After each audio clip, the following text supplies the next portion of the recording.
텍스토머 정품을 꼭 확인하세요. 우리 집 방충망 바꿨어요.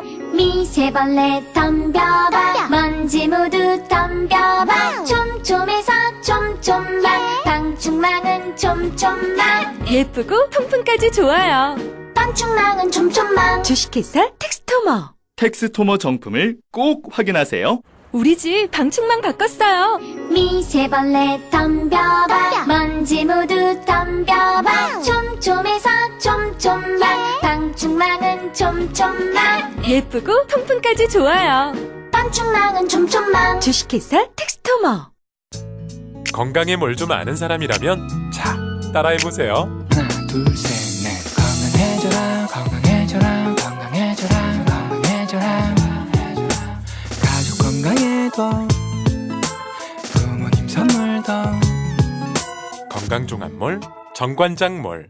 김진애 박사님, 여자의 독서 책 읽었어요. 어떠셨어요? 한마디로 여자의 피를 끓게 하는 책? 읽으면서 뭔가 울컥하더라고요. 저도 그런 심정으로 책을 썼습니다. 저는 여자들이 좀 지레 겁을 먹지 않고 살았으면 좋겠어요. 완벽하게 홀로 서기를 바랍니다. 더 멋지게 실수하고 더 근사하게 자라면 좋겠어요. 책을 읽으면 그게 되죠? 여자의 자존감을 깨우는 책 읽기. 여자의 독서. 다산북스.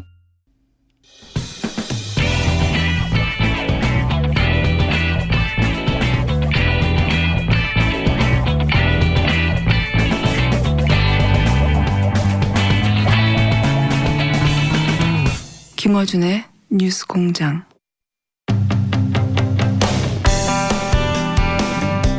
파리 부동산 대책이 발표된 후 첫 번째 주말이 지났습니다. 시장 반응 어떤지 한번 알아보겠습니다. 한국공인중개사협회 고문을 역임한 송실사이버대 부동산학과 김학환 교수 전화 연결됐습니다. 안녕하세요, 교수님. 네, 안녕하세요. 네, 목소리가 아주 좋으십니다. 네, 이 대책 내용이 상당히 강하다라고 하는 언론 보도들이 있는데 우선 주요 내용이 뭔지 그리고 얼마나 강력한지 한번 여쭤보겠습니다. 우선 주요 내용이 뭡니까? 우선 세제, 금융, 청약제도, 또 주택 공급, 불법행위, 단속 등을 아주 망라한 이런 이제 종합 대책이라고 볼 수 있는데요. 말씀하신 대로 그 대책 내용이 이제 상당히 강력합니다. 서울 전 지역하고 경기 과천 또 세종시를 투기 과열지구로 지정했고요. 강남 4구 등 서울 11개 구를 투기지역으로 묶었습니다. 또 거기다가 다주택자에 대한 양도소득세하고 금융규제를 강화했고요. 또 주택가격의 이상 과열의 진원지가 됐던 재건축은 물론이고 또 그동안의 대책에서 빠져있던 재개발 또 지방의 분양권, 오피스텔에 대해서까지 전매 제한을 하는 이런 강력한 규제 내용이라고 볼 수 있습니다. 이게 얼마나 강력한지 사실 이 업계에 있지 않으면 좀 피부에 와닿지가 않은데 좀 예를 하나만 들어봐 주십시오. 이게 얼마나 강력하다. 네네. 우선 이 대책이 나오니까요. 현장 분위기에서는 특히 중개업계 쪽에서는 이게 핵폭탄급이다. 이제 보통 이런 표현을 하고 있습니다. 그래서 대책이 적용되는 지역의 경우에는 바로 이제 급매물이 3억 원 이하로 이렇게 내린 급매물까지 이렇게 출하되는 등 아주 그 시장 분위기가 냉각되고 있고요. 또 이로 인해서 잘못하면은 거래 절벽 현상도 발생하는 게 아닌가 이렇게 우려를 하고 있습니다. 공인중개사협회에 공을 하셨으니까 공인중개사들 반응을 많이 들어보셨을 것 같은데 핵폭탄이다. 그런 표현 말고 또 다른 반응은 없습니까? 지금까지 나왔던 대책 중에서 가장 그 강력한 이런 그 대책이다 이런 이제 생각이고요. 그리고 또 이제 여기에 공인중개사들 입장에서는 이제 아무래도 시장이 냉각되고 거래가 침체되면 영업에 타격을 받는 건 당연한데요.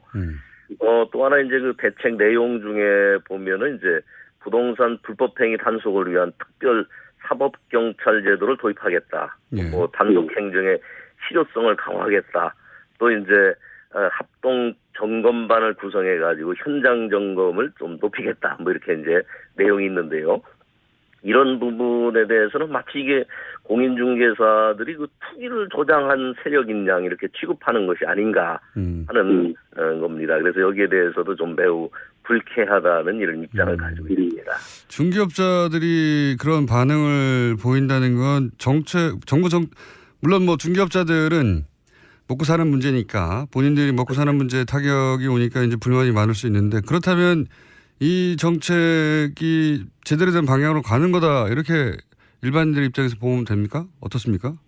그렇습니다. 뭐 물론 이제 공인중개사들 입장하고 이제 또 정부의 또 입장하고는 이제 다를 수가 있는 거고요. 예. 그런데 어쨌든 간에 지금 박근혜 정부에서는 그 부동산에 대한 계속적인 규제 완화로 인해 가지고 주택 가격이 이렇게 상승했고요. 또 가계대출이 증가했죠. 예. 그래서 이제 좀 후반에는 원래 처음에 규제 완화 및 부양 쪽이었다가 이제 관리 쪽으로 좀 방향이 이렇게 전환되기는 했는데요. 그럼에도 불구하고 박 정부에서도 이제 11.3 대책을 내놨는데도 불구하고 주택 시장이 이제 계속 과열 양상을 빚었습니다. 예. 사실은 이거 어떤 뭐 정권이 변경되는 차원에서 뭐 달리 취급할 문제가 아니고 좀 주택 시장을 안정화시켜야 된다는 측면에서는 좀 불가피한 측면이 있는 이런 대책이라고 이렇게 볼 수가 있는 거거든요. 그러면 교수님은 이 대책 이 정책 발표로 부동산 시장이 소위 안정될까요? 안정된다는 게 이제 집값이 좀 잡히고 그렇죠. 그리고 이제 뭐 불필요하게 투기의 목적으로 주택을 많이 소유하고 있는 사람들이 매물을 내놓고 뭐 이렇게 돼야 되는 건데 네네네. 전망은 어떻습니까? 이제 아무래도 뭐 이번 대책에서 이제 정부도 밝혔듯이요. 이제 집을 거주 공간이 아니라서 이제 어떤 투기 수단으로 전락시키는 일은 용납하지 않겠다 하는 이런 이제 의지를 강력하게 표명한 건데요. 여기에 이제 호응해가지고 금융기관에서도 또 다주택자들에 대한 대출 제한 등의 조치를 취해가지고 이제 정부 정책에 호응하고 있지 않습니까? 네. 이렇게 되면 이제 아무래도 뭐 대출 받아가지고 단기적으로 이제 분양권 투자를 했다라든지 또 갭 투자를 했다라든지 이런 사람들이 좀 어려움을 겪을 거고요. 또 다주택자들의 급매물이 이제 출회될 수밖에 없고요. 또 재건축 시장의 과열도 어느 정도는 진정될 것으로 봅니다. 따라서 이렇게 되면 이제 주택 시장 전반적으로 이제 주택 가격 하락 요인으로 작용하게 될 거고요. 결국은 주택 시장이 이제 안정화될 것으로 저는 전망하고 있습니다. 그러니까 이제 그 업계나 시장에서 불만을 가진 거하고는 또 별개로 정부 정책이 국민 일반을 위해서는 성공하는 방향으로 정책 방향이 잘 잡혔다 이렇게 이제 일단 평가를 하시는 거군요. 예. 네네. 그런데 보면 과거 정권에도 그랬는데 항상 정부 정책이 나오면 잠시 이제 숨을 고르고 관망하다가 결국은 업자들이 혹은 뭐 시장이 정부 정책을 이기는 경우가 많았지 않습니까? 살 길을 차단해서. 네. 이번에는 그런 틈이 네. 물론 뭐 그동안에 보면 이제 많은 사실은 냉탕과 온탕의 부동산 대책이 있었죠. 여러 번. 그래서 이제 그것 때문에 사실 이제 어떤 정도 학습 효과가 된 것도 사실입니다. 그래서 이제 이번에도 역시 뭐냐면은 좀 버티면 그러니까요. 앞으로 이제 또 정권이 바뀌게 되면은 부동산 정책도 이제 달라지지 않을까 이렇게 이제 많이들 생각을 할 그러니까 겁니다. 5년간 안 팔면 되는 거 아니냐 뭐 이런 식의. 그렇죠. 버티면. 그런데 사실은 아까도 말씀드렸듯이 이번 그 부동산 규제는 어떻게 보면은 정권 교체 여부에 따라서 방치될 그런 차원의 문제는 저는 아니라고 봅니다. 왜냐하면 가계부채가 1,400조에 육박하는 심각한 수준이고요. 또 이제 재건축 등으로 인해서 정말 주택 가격이 급등해가지고 어떻게 보면 주택 시장이 좀 비정상적으로 과열됐다고 볼 수가 있습니다. 따라서 그 정상적인 정부라고 하면은 규제를 할 수밖에 없는 상황으로 악화된 게 아닌가 저는 이렇게 생각이 되고요. 또 이제 전국의 그 주택 평균 매매 가격을 보면은 1년 전에 2억 4,600만 원 수준인데요. 2억 5,100만 원으로 또 서울 같은 경우는 4억 6,900에서 4억 8,100만 원이 됐습니다. 이렇게 되면 정말 서민들 입장에서는 내 집 마련하기가 어렵거든요. 그렇죠. 물론 이제 그동안에 주택 공급을 많이 확대를 했는데요. 그러나 보급률이 100%를 넘지만은 실제 그 자가 보유율이나 점유율을 보면은 60% 수준에 불과하거든요. 그래서 이런 상황이 지속된다고 한다면 아마 다음 정부에서도 저는 부동산 정책의 어떤 그 규제라는 방향을 이게 크게 전환하는 것은 좀 쉽지 않을 것으로 저는 생각합니다. 그러니까 집은 이미 사실 충분하거든요. 한 가구당 전 국민이 집 한 채씩 갖출 수 있는 집이 이미 보급률로는 그렇죠. 예, 네. 공급이 됐는데도 불구하고 절반 가까이 있는 집이 없는 거 아니겠습니까? 네. 그렇습니다. 이 상황을 바꾸려고 하는 건데 이런 건 어떻습니까? 그 뭐 분당, 일산 이런 지역처럼 이번에 지정 안 된 지역 그 지역이 오히려 가격이 올라가 가지고 네. 결국은 뭐 또 이 정책이 실패로 연기가 되는 게 아니냐 이런 이야기도 있는데요. 네. 물론 이제 일시적으로는 뭐 대책에 적용을 받지 않는 지역에는 이제 풍선 효과가 보통 나타날 수 있거든요. 예. 그래서 이번에도 보면 그 일부 비적용 대상 지역에 주택 청약 경쟁률이 치솟기도 했습니다. 네네. 근데 사실은 이번에 정부가 발표한 건 어떤 부동산 정책의 큰 흐름이거든요. 또 이제 이로 인해서 만약에 그 수도권의 주택 시장이 위축되게 되면 아무래도 지방 등도 영향을 이렇게 받게 될 거고요. 그리고 또 시장을 이제 지금 잘 모니터링을 하고 있기 때문에 만약에 조금 이상 징후가 되면은 투기 과열 지구나 조정 대상 지역 등을 이렇게 확대해서 핀셋 규제를 할 수 있거든요. 그래서 그런 틀에서 보게 되면은 저는 풍선 효과로 인한 부작용은 그렇게 크지 않을 것으로 생각합니다. 이 정부의 정책 자체가 지금 말씀하신 방향으로 일관되기 때문에 다른 지역이 혹시 그런 증상을 보이면 바로 또 규제가 들어갈 것이다. 그렇습니다. 네. 그렇군요. 그러면 그 지금 교수님이 보시기에 1가구 다 주택자다. 그러면 5년을 버틴다는 생각을 할 게 아니라 내년 4월까지는 유예 기간을 뒀으니 하루라도 빨리 팔아야 된다 이렇게 보십니까? 아무래도 저는 좀 양도소득세 부담이라든지요. 또 이제 경우에 따라서 이제 또 뭐 보유세도 강화될 소지도 가능성은 있기 때문에 이런 점을 고려한다면은 오히려 기회를 줄 때에 좀 다주택자 특히 어떤 자기 자금에 의하지 않고 대출을 받은 이런 경우에 있어서는 처분을 하는 것도 하나의 그 어떤 바람직한 방향이 아닐까 생각합니다. 한 가지만 더 여쭤보자면요. 이제 물론 이 정책도 너무 과하다고 하는 또 시장 중심으로 사고하시는 분들도 있지만 네. 한편에서는 기왕 이렇게 이 방향을 잡은 이상 아예 다주택자들이 집을 소유하는 것이 뭐 여기서 다주택자라는 건 뭐 5채, 10채 이상씩 막 가지고 있는 분들이 있으니까 수십 채 이상도 있고 그런 분들이 집을 내놓을 수밖에 없도록 아예 보유세까지 강화해야 되는 거 아니냐 이런 주장이 있거든요. 이 주장에 대해서는 어떻게 보십니까? 전문가로. 이게 이제 보유세라는 건 사실은 이제 어떤 양도 등에 의해서 이제 이익이 실현됐는지, 또 이제 그게 좀 어떤 투기적인 일종의 그 보유인지, 이런 거를 사실은 구별을 안 하고서 보유하고 있다는 자체에 대해서 과세를 하는 거거든요. 근데 이게 보유세의 일종인 이제 그 종부세 같은 경우에 심했죠. 과세 대상을 만약에 확대하게 되면은 잘못하면 진짜 하우스 푸어 등의 문제가 발생할 수도 있어요. 그래가지고 이게 좀 조세 저항이 심하게 되거든요. 그래서 이런 어떤 좀 보유세 카드라든가 이런 거는 좀 신중하게 검토가 돼야 되고요.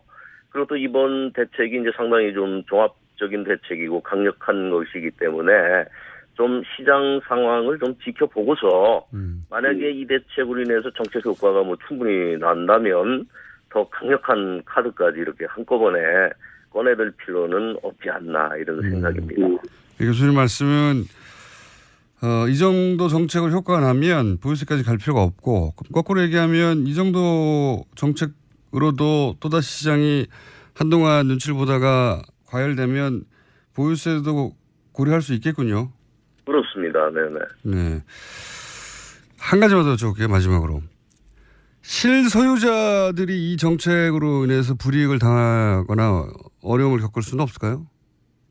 아무래도 실소유자 입장에서 이제 DTI, LTI 뭐 이런 규제에 의해서 조금 대출을 받아가지고 자기 자금이 이제 충분하지 않아가지고 내 집을 마련해야 되는 입장에서는 이제 좀 어려움을 겪을 수가 있고요. 예. 그리고 또 이제 이번 대책에 보게 되면은 이제 일가구 그 1주택자에 대한 양도세 비과세 요건 같은 것도 2년 이상으로 바뀌었죠. 예. 보유에서 이제 거주로 이렇게 바뀌었거든요. 네.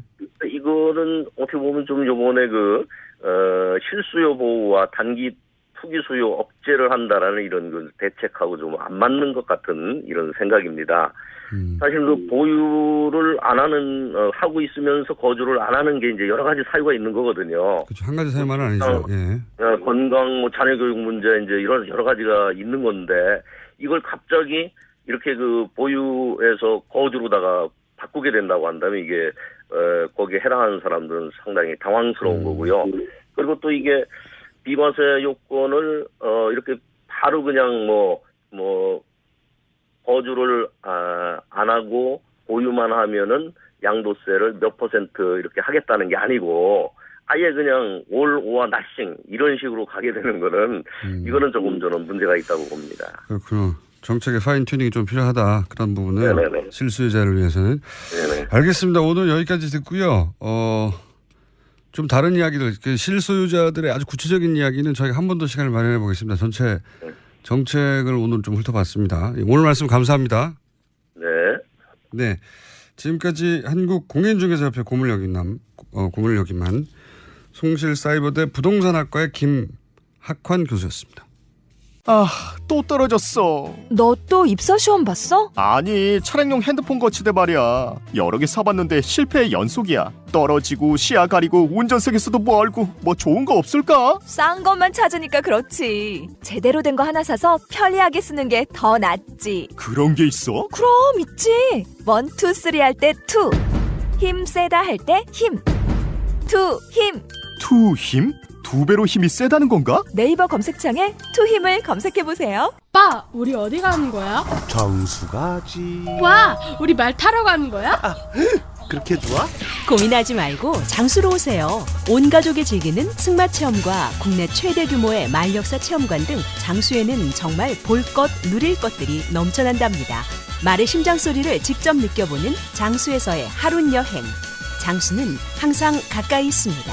주말 여행은 장수로. 승마 체험 예약은 063-350-5486.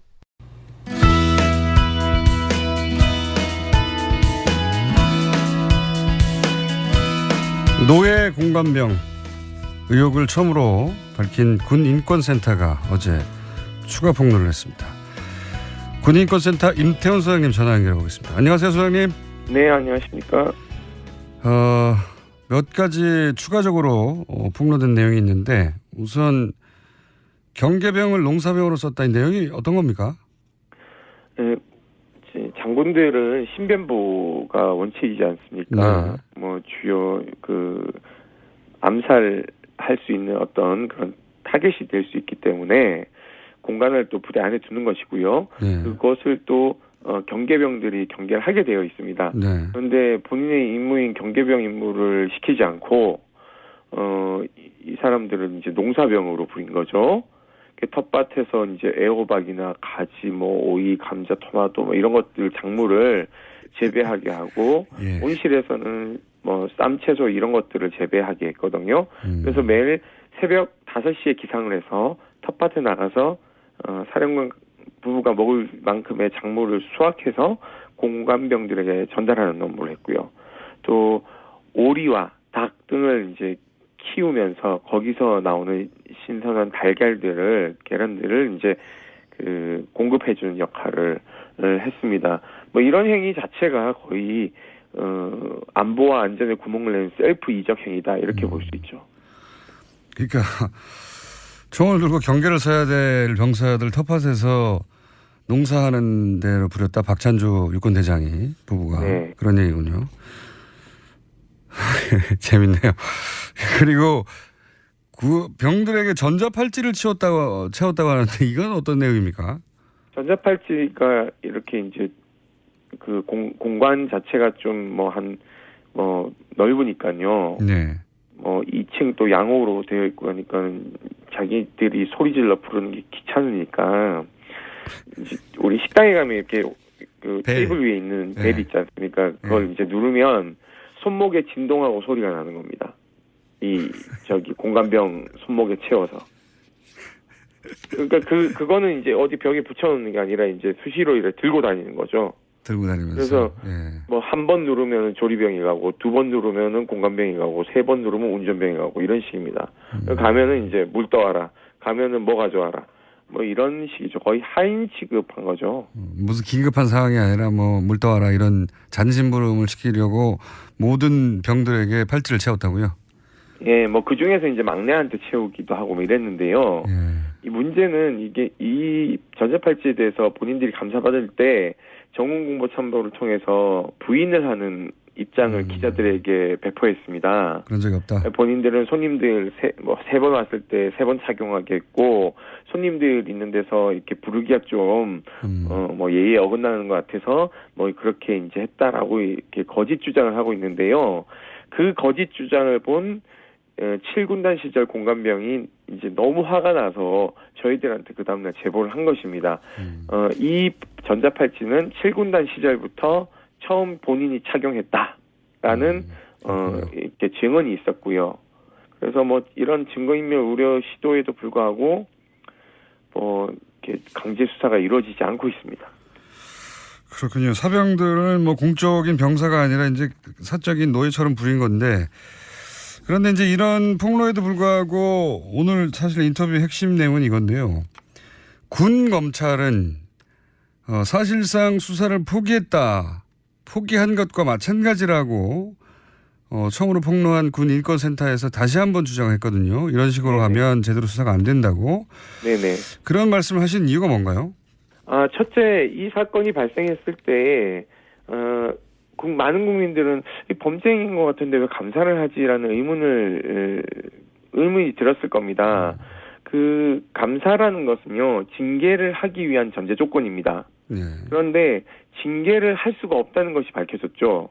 군인사법에 보면 징계위원회 개최 요건이 선임장교 3명으로 구성된 징계위원회를 열어야 되는데 이분이 넘버 3세요. 대장이니까요. 예, 그러니까 대장 중에서도 서열이 또 정해져 있습니다. 이분을 징계할 수 있는 징계권자는 합참의장과 육군 참모총장밖에 없는 것이죠. 그러니까 한 명이 모자라는 겁니다. 이분보다 대장을 먼저 다신 분이 없는 거예요. 그러다 보니까 징계위원회 자체를 열 수가 없으니 이분은 내일 저녁 하시면 연금을 모두 다 가져가십니다. 그러니까 연금이란 건 본인이 내는 게 있고요. 절반이 있고 국가 세금으로 국민이 내는 세금으로 또 구성된 연금이 있어요. 그 절반을 모두 다 가져가시는 거죠. 통상적으로 징계에서 중징계, 예를 들면 파면이 되면 본인이 낸 비용만 가져가게 되어 있습니다. 국민 세금으로 이렇게 보조해준 연금은 박탈당하는 것이죠. 그렇기 때문에 사실상 이제 이 범죄자를 그냥 놔주는 형태가 되는 것이고요. 그러면은 이걸 뻔히 알면서도 왜 도대체 그럼 수사를 진행하지 않았는가라는 의혹이 있는데요. 결국 이런 거 아니겠습니까? 장군들이 사용하는 꽁짓돈의 용처, 이것이 다 발각될까봐 궁극적으로 430명이 되는 장군들의 꽁짓돈을 디펜스 해주기 위해서 국방부 검찰단장이 꼼수를 부린 것이다라는 게 거의 국방부 내나 군에 타다하게 퍼진 소문입니다. 왜냐하면 이분이 육사 출신이거든요. 육사 50기입니다. 그러니까 자기네들 장군들 보호하기 위해서인 거고, 또 하나는 이분은 윤일병 사망 사건 당시 육군의 그 고등검찰부장으로서 윤일병 사망 사건 축소 은폐에 지휘 라인에 있던 사람입니다. 수사 지휘 라인에. 검찰단장이요? 예, 그렇습니다. 당시 국방부 검찰단장. 예, 당시 육군 고등검찰부장이었거든요. 그리고 여러분 뭐 좀 경악한 사건이 하나 더 있는데요. 특전사에서 고문 체험한다고 신발 주머니 뒤집어씌워서 부사관들 사망하게 한 사건 기억하실 겁니다. 이 사건 같은 경우에도 이 지시를 한 여단장이나 사령관에 대한 형사처벌이 필요한데 이분들은 형사 기소에서 다 제외했습니다. 이권조차 하지 않았던 사람이 이분입니다. 그리고 세 번째, 방산비리. 정말 열받죠. 이 방산비리를 무마하는 데 일조한 우병우가 이 지시한 것들을 다 실행한 사람이 또 이분들입니다. 그러니까 정권은 바뀌었는데 국방부 곳곳에서 이 박근혜 적폐의 세력들이 암약하고 있는 것이죠. 그렇게 보시는 거군요. 근데 이제 국방부는 거기에 대해서 사실이 아니다. 뭐 제대로 수사할 것이다. 감사할 것이다. 이렇게 이제 반박 성명을 내긴 했는데 네. 지금 그 소장님은 아까 말씀하셨듯이 3인으로 구성한 선임 장교가 없고 아예. 네. 그리고 지금 장군들이 쓰는 어떤 쌈짓돈이 있는데 이게 네. 밝혀질까 봐 두려워하고 그 사건이 워낙 커지니까. 게다가 네, 그렇죠. 육사 사실은 뭐 군의 주요 보직들은 육군의 육사가 다 차지하고 있죠. 육사 선배인 박사령관에 대해서도 봐주기 할 수밖에 없을 것이다. 이렇게 의심하시는 거잖아요. 네, 뭐 그런 것도 있고요. 네. 어제 뭐 대대적으로 막 30명의 수사관을 파견했다라고 얘기를 하지 않습니까? 네. 그런데 왜 도대체 30명을 파견하는데 압수수색 영장 하나 들여보내지 않았을까요? 이거 매우 중요한 건데요. 칼잡이가요. 칼을 두고 수사를 하러 간다? 예를 들어서 우리 집에 수사관들이 들이닥쳤다고 생각해 보십시오. 네. 내가 문을 열어줄까요? 안 열어줄까요? 수사관이 문 열어줘야죠. 아니죠. 압수수색 영장이 없으면 문을 열어줄 필요가 없습니다. 그 맞습니다. 예. 네, 그리고 문을 열어줬다 하더라도 예. 영장이 없으면 옷장이나 뒤질 수 이런 없죠. 거 예, 예. 못 뒤집니다. 그냥 그렇죠. 제가 주는 차 한잔 마시고 집에 가셔야 돼요. 그렇죠. 자, 그러면 사성장군 앞에 가서 압수수색 영장 하나 없이 별 4개짜리 앞에 수사관들이 전부 계급이 있습니다. 그렇죠. 뭐 상사이거나 뭐 준이거나 이래요. 네. 하늘 차이가 나는 계급 앞에서 머리 조아리고 차 한잔 얻어먹고 부대 공간 구경하다 올 일이지 이게 지금 국민 앞에서 쇼하는 거죠. 자, 보십시오. 김영란법 위반 소지가 있는 과도한 선물 세트, 전복, 인삼, 갈비 세트 이런 것들이 마구 들어왔대요. 그렇다고 하죠. 뇌물 네. 성격이 강합니다. 네. 두 번째, 공간에 냉장고가 9대, 10대 이렇게 되는데 이 냉장고는 그냥 우리가 평범한 작은 냉장고도 아니고 영업용 냉장고도 있고요. 이 비용은 도대체 어디서 나왔는지. 아, 거기 이런 공간에 그 대장 부부가 사는데 냉장고가 10대였대요? 예, 9대. 저희는 9대? 10대로 폭로했는데요. 가서 감사관들이 보니까 9대가 있더라고 얘기를 하더라고요. 두 사람 있는데 9대 영업용 냉장고가 있었다고요? 뭐 김치용 냉장고 2대, 뭐 문짝이 4개 달린 영업용 그리고 가정용 4대, 뭐 냉동고 전용이 1대, 뭐 이렇게 있었대요. 그게 다 이제 선물용으로 받은 것들을 보관했을 것이다 이렇게 추정하시는 거죠? 그게 증언에 따르면 예.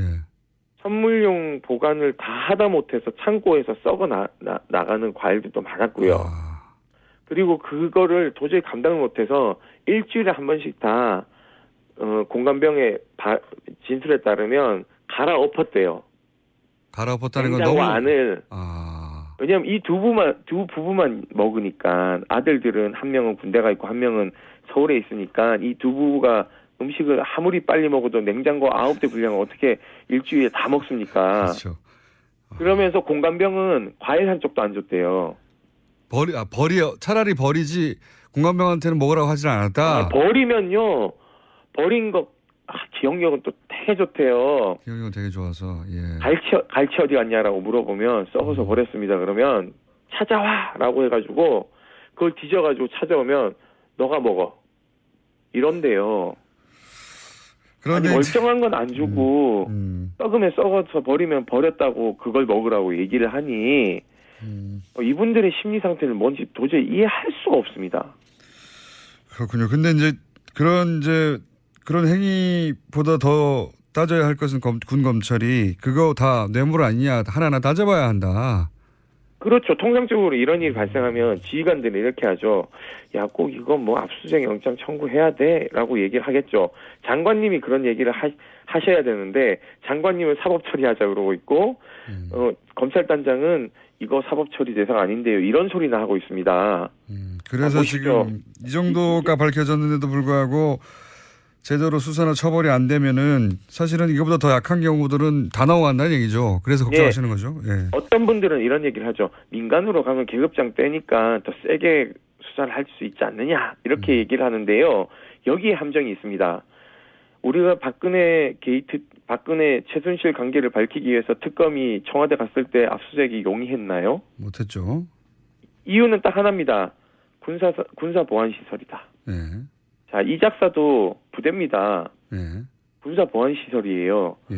민간 검찰이 압수수색영장을 가지고 들어가도 집행도 불가능할 뿐더러 우리 법원이 거기는 군사보호 시설이라고 안 내줄 수도 있어요. 그럴 수도 있겠군요. 예. 자, 그러면은 그때부터는 이 증거 확보가 어렵고요. 또 하나, 이미 그때는 인사 발령이 났기 때문에 그곳에 다른 사령관이 입주해 있습니다.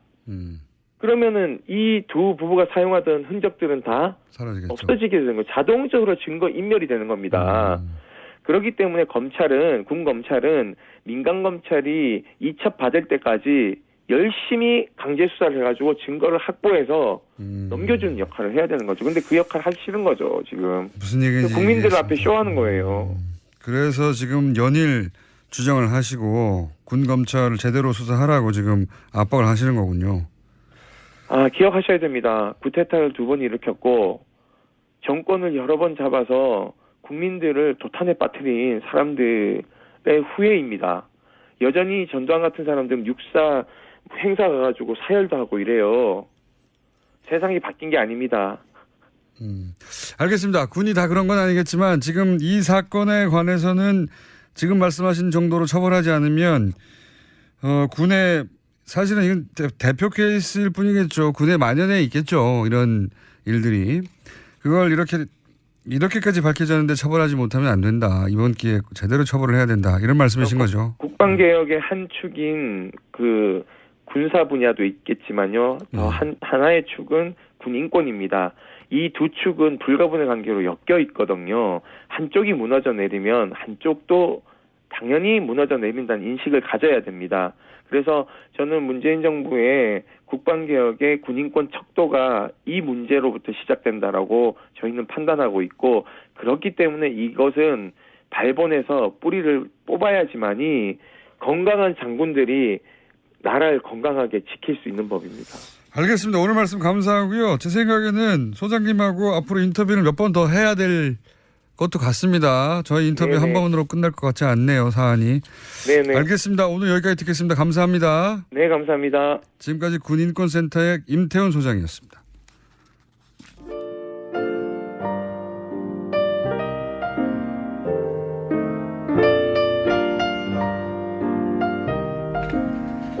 불친절한 AS. 오늘은 이상돈 의원님 문자가 많습니다. 시니컬의 끝판왕이시네요. 오늘 인터뷰 좀 인상적이었죠. 그리고 이제 굉장히 인상적인 또 단어가 하나 나왔습니다. 영어로 불시시라고. 예. 우리말로 했으면 이제 아마 방송을 못 했을 텐데. 그래서 저희가 방송 끝나고 나서 저희 스태프끼리는 불쉿 이상돈 선생님으로 호를 드렸습니다. 조준희 기자 인터뷰도 반응이 좀 많고요. 예. 안민석 의원이 그렇게 얘기했던 스포트라이트 열심히 봤는데, 예. 왜 보라고 하는지 알겠다. 선글라스를 끼고 나왔더라. 이런 얘기도 있습니다. 자, 예, 오늘 방송은 게스트들에 대한 반응들이 꽤 많이 왔습니다. 여기까지 하겠습니다.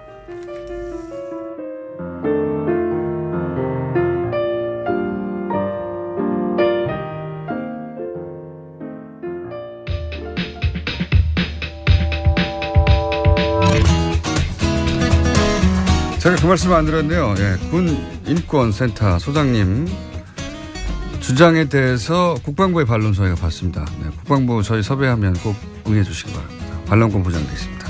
자, 인문결 소장님, 임상훈 선생님 나오셨습니다. 안녕하십니까? 네, 안녕하십니까? 네, 외신을 다루는 시간입니다. 오늘은 주제가 뭡니까? 네, 몇 가지 좀 중요한 사안 좀 알려드리고, 그리고 또 다른 얘기도 해보겠습니다. 우리 이제 언론에서 많이 보도가 됐죠. 유엔에서 북한을 제재하기 위한 네, 유엔 제재안 통과. 제재안이 통과가 됐습니다. 그래서 지금까지의 어떤 그 북한 제재안보다 이제 제일 강력하다 이렇게 평가가 나오고 있죠. 원유 공급 차단만 제외한 거의 네. 모든 게 들어갔다. 뭐 북한의 총 그 수출액의 3분의 1 가량을 통제할 수 있을 정도의 강력한 건데, 그러니까 그동안 제한적으로 허용했던 석탄, 철광석 수출을 전면 차단하기로 했고요. 그다음에 금, 바나듐, 히토류 이런 것들은 이제 금지됐었는데 거기다가 납광석 이런 것까지 추가가 됐고, 수산물 수출도 전면 금지됐고요. 말씀하셨다시피 유류는 지금 빠져 있는데 그거는 아마도 이제 미국과 중국 사이에 마지막 어떤 그 담판의 어떤 결과가 아니었을까. 그러니까 중국이 그것만큼 양보를 못하겠다. 그렇죠. 그걸 빼버리면 뭐 석탄 시절로 돌아가라는 얘기고, 그렇다는 얘기는 북한이 무기도 운영을 못하고 그렇죠. 이제 망하라는 얘기거든요. 중국 네. 입장에서는 만약에 유류까지 금지를 한다 그러면 그것은 곧 그 붕괴로 이어질 것이다라고 네. 판단을 하고 있는 것 같습니다. 난민이 대단히 발생할 것이다. 네. 뭐 지역 기후가 늘어질 것이다. 감당하기가 어려웠겠죠. 예. 그 소식이 있었고. 네, 그 외신에서도 크게 보도가 됐고요. 네. 그거는, 예. 그리고 멀리 아프리카로 가보겠습니다. 아프리카요? 네. 간만에. 루안다. 예. 루안다에서 루안다. 대통령이 독재자라고 불리는 네. 그 양반이 또 아주 높은 지지로 당선됐습니다. 그렇습니다. 예. 그러니까는 사실 그 독재자들 중에서는 지금 현재도 그렇고 이제 역대 독재자들 중에서는 그나마 그래도 통치를 좀 제대로 했던 독재자가 있고 예. 독재하는데 거기 통치까지 말아먹은 독재자가 있었고 이제 두 부류가 있죠. 예. 근데 이제 이 17년 통치를 했는데 또 한 번 당선이 됐어요. 성공적인 독재였다라고. 카가메 예. 대통령이 이제 사실 이렇게 뭐하러 대통령을 하나 싶을 정도로 왕을 하지. 근데 어쨌든 간에 다시 이렇게 하게 돼가지고 현재까지 최고로 오래 집권하고 있는 사람 지금 37년째 하고 있는 짐바브웨 네. 대통령인데 거기 그 2위입니다 지금. 그러니까 카가메 대통령이 2위인데. 근데 여기서 이제 독재도 물론 뭐 자신이 다시 출마할 수 있도록 법을 바꾸긴 했지만 그렇죠. 어쨌든 선거를 통해서 맞아요. 당선된 거예요. 굉장히 지지가 예. 높고. 그럴 수밖에 없는 것이 사실 루안다 입장에서는 그 과거에 90년대 굉장히 정말 그 국가가 붕괴될 정도의 어떤 그렇죠. 내전이 있었죠. 제노사이드 있었고 네. 굉장히 심각한 어떤 위기였는데 그런 것들을 그래도 이 카가메 대통령이 많이 해결을 한 건 있어요. 그러다 보니까 이거에 어디냐. 그냥 그러니까요. 왕이다 생각하고 계속 뽑자 이렇게 하고 있는 소식이 이제 루안다 소식이 있고요. 그냥 독재자라고 부르면 안 될 것 같고요. 장기 집권하기 위해 노력하고 있긴 한데 그래서 자기가 법을 한 번인가 두 번인가 바꿨죠. 네, 헌법을 바꿨어요. 두 번 바꿨죠. 다시 재출마할 수 있도록. 네네. 근데 이제 이게 이 양반한테 바로 독재자로 바로 딱지를 붙일 수 없는 게 어쨌든 그런 다음에 국민투표를 해서 90몇 %로 선출됐다는 겁니다. 맞습니다. 예. 선거를 통해서 하기 때문에 뭐 어떻게 방법은 없어요. 뭐 정상적으로 국민들이 뽑은 건 맞습니다. 예, 우리나라처럼 뭐 체육관에서 자기들끼리 뽑았다든가 그게 아니고 예. 정말로 뽑았는데 맞아요. 선거했는데 뽑혔어요. 예. 네. 그래서 저는 독재자라고 알고 다른 걸 좀 만들어서 붙여야 된다. 뭔지는 모르겠습니다만. 네네. 어쨌든 간에 정식 그 제도 하에서 했으니까 그렇긴 하네요. 헌법 개정도 어쨌든 국민투표 해가지고 맞아, 개정했단 말이죠. 네, 그렇네요. 네. 선출직 장기 집권자 이 정도로 봐야 되겠습니다. 그러네. 장기 집권은 확실하고 글쎄 독재자는 좀 그러네요, 진짜. 그렇죠. 보통 네. 독재자라고 우리 언론에서는 바로 독재자라고 붙였던데 저희가 이제 이런 그 분쟁 지역에 관심이 많잖아요. 워낙 외신 빠삭하시니까 국제 소식에. 이 사람은 독재자라고 하기에는 아닌 것 같은데 예. 오래 집권했다고 독재자 또 아프리카는 독재 얘기가 많이 나오니까요. 예. 맞습니다. 정확한 지적이시네요. 초장기 집권자. 그리고 다 같은 선거를 했습니다. 자 이번에는 남미로. 오늘 남미 하면은 예. 어디 얘기할지 아시죠? 모르겠네요. 베네수엘라요? 베네수엘라가 차베스 이후로 지금 마두로 대통령이 들어선 이후 국가가 지금 거의 정말 이 나라도 큰일 났어요. 예. 거의 지금 내전으로 갈 정도로 자기들끼리 막 장관 자르고 막 난리 났잖아요. 예. 그렇죠. 그러니까 차베스 대통령부터 이제 물론 모든 설명을 해야 이제 이해가 되시겠습니다만은 어쨌든 간에 굉장한 카리스마를 휘둘렀던 대통령이죠. 워낙 그 석유 자원이 풍부하고 싼 값의 석유를 저 국유화시키면서 국민들 문맹률 낮추고 빈민을 구제하고 이런 건 굉장히 인기가 높게 만든 어떤 그런 정책이었고, 그런데 이제 그런 과정에서 이 석유 관리를 잘못했죠. 국유화하는 과정에서 잘못해가지고 흔들흔들하던 것이 그나마 그 어떤 카리스마로 버텼는데 마두로 대통령으로는 이게 안 됩니다. 그래가지고 급기야는 지금 그 반대 세력하고 거의 내전 상태까지 갈 정도로 사망자 물론 많이 나왔고요. 계속 이어지고 있습니다. 남미의 이 정치 불안의 뿌리를 막 파고 들어가면 어디 한 곳에 항상 미국이 있어요. 그렇죠. 왜냐하면은 이게 정리가 안 되는 이유가 왜 그러냐면은 결국은 지금 말씀하신 것처럼 과거에 70년대, 80년대 일대 그 남미가 미국의 뒷마당. 그렇죠. 그러니까는 뭐라고 할까요? 미국이 하고 싶은 건 여기서 다 했거든요. 그렇게 되면은 이 사람들이 현재 마두로 대통령 같은 경우처럼 실정에 어떤 그 뭐라고 할까 폭정에, 그런데도 왜 국민들이 이걸 지지를 하느냐. 이 답이 거기에 있거든요. 미국이 그러니까 이 사람들의 그 반미 감정이 아주 정말 우리가 상상한 이상이에요. 그렇기 때문에 맞습니다. 반미를 기치로 이렇게 올라서면은 일정한 지지를 받고 있다는 거예요. 남미에서 미국이 이제 과거에 뭐 정유시절이나 또 송유관이나 이권 때문에 정권 좌지우지하고 뒤엎고 하는 경우가 워낙 많았기 때문에 그걸 기억하는 국민들의 반미 정서, 혹은 또 정반대로 그 이권을 통해서 먹고 살았던 또 친미 세력, 이 갈등이 남미는 거의 모든 국가에 다 뿌리 깊이 박혀 있거든요. 네, 그렇죠. 그래서 그거를 봐야 얘네들이 남미에서 왜 이렇게 난리가 났는지 알 수가 있는데 그건 너무 기니까. 그렇죠. 그 다음 소식은 이거 우리나라 국내 뉴스하고도 지금 그 우리나라에서 많이 나오죠. 이런 말 들어보셨나요? 과거에 극중주의. 갑자기 또 극중주의로. 처음 나온 말이죠, 이건. 전 세계적으로 최초라고 봅니다. 울트라 센터. 정확하게 얘기하면은 최초는 아닙니다. 그래요? 이게 학문 용어로 분명히 있었어요. 아, 그래요? 네. 어디서 처음 나왔느냐? 난 그래서 설마 했는데 거기서 안철수 전 대표가 프랑스 이야기를 꺼내더라고요. 그러니까 진짜로 프랑스에서 인용을 했구나라고 좀 뭐 확인을 했습니다만 이게 프랑스에서 나온 말이거든요. 나오긴 나온 말이군요. 예, 극중주의, 그러니까는 익스트림 센터. 그러니까 이제 극중이. 그러니까 보통 우리 익스트림 하면은 양쪽 끝을 얘기하잖아요. 오른쪽 끝이든 왼쪽 끝이든. 근데 한 가운데에 있는데 어떻게 이게 극이냐? 우리 한자어로도 안 맞잖아요. 그렇죠. 개념상으로도 안 맞고. 그렇죠. 근데 이걸 그래서 악시모론이라고 영어의 단어가 있는데 이게 모순어법이라고 수사어법이거든요. 그러니까 말이 안 되는 두 개를 붙여가지고 원래 수사어법에서는 강조하기 위한 것인데 어쨌든 간에 이게 지금 왜 이게 이런 말이 나왔냐면 프랑스에서 처음에 1분 내 설명해 주십시오. 네. 프랑스 혁명 직후에 혁명파와 그 왕당파와 극단적인 대립을 하지 않았습니까? 그러니까는 그거를 이쪽도 안 되겠다 싶어가지고 이 가운데에서 그냥 정치인들 다 빠지고 그냥 관료들이 알아서 할게라고 하면서 그 가운데에서 가만히 있는, 그러니까는 그 이념이 없다는 얘기죠. 이념이 없이 그냥 관료들이 그 정치를 하겠다는 그런 발상에서 나온, 그거를 비판하기 위해서 나온 용어가 극중주의라는 용어거든요. 비판하기 위해서. 예, 이게 원래 그러니까 프랑스에서 비판하기 위해서 피에르 세르나라고 하는 학자가 현존하고 있는 학자입니다. 우리나라에도 왔었고요. 그걸 비판하기 위해서 만든 이론이었는데 일종의 비아냥거리는 거예요. 그렇죠. 그런데 이게 아무것도 안 하는 우리나라 와가지고 이게 정책이 된, 난 그건 누가 그 프랑스어를 잘못 번역을 해줬을까요? 왜 갑자기 안철수 전 후보가, 혹시 이현주 의원이 불문과 출신인데 그런 거 아닐까요? 근데 어쨌든 간에 왜 이런 그 어이없는, 그러면 그런 중도 어떤 뭔가가 있으면 다른 용어를 쓰시지 왜 극중이라는 말을 갖다 썼을까? 임상훈 편집위원이었습니다. 내일 뵙겠습니다. 네. 안녕.